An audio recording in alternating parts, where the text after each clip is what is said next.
Let's talk about your plan for college, your intended major, and what you plan to do after graduation. Samara.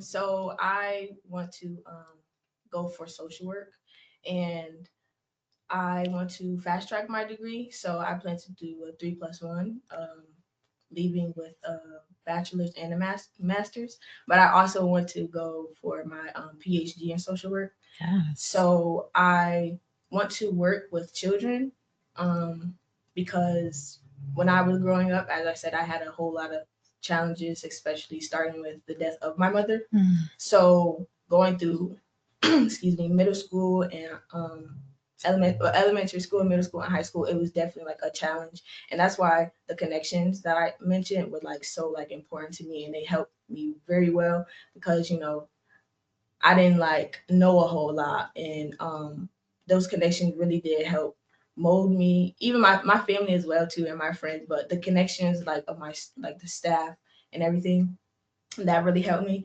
So I want to work in social work to provide that comfortable space for someone that I was looking like that needs that I was when I was younger. So yeah, that's really my plan. Awesome. You have an awesome plan.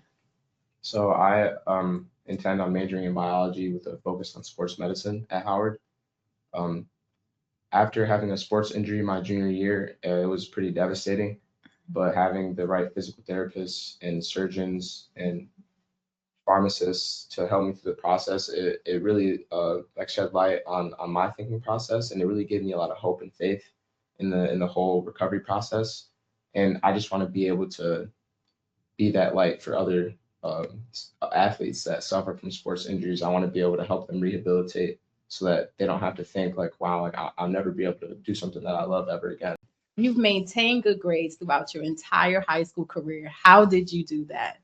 I mean, I think it just comes from an aspect of managing your time well. I think as busy students in rigorous schools under rigorous settings, I think that if we manage our time well, it allows us to prepare for everything and have priorities set and straight. So I think overall, just having good time management and being able to weigh out your pros and cons of what you should do and should not do allows me to have my accumulative average of B or better. I think the advice I would probably give to an aspiring student like myself is just to make sure that regardless of what you're doing, you're taking care of yourself because and putting yourself first because like I said previously, you can't do anything without having a healthy diet, a healthy sleep. You need yourself first before you can be there for others. Yeah. And especially when you're chasing something so aspiring like your dreams, you have to take care of yourself because at the end of the day, your motor is not going to move if you don't tend to it. Yeah. Yeah.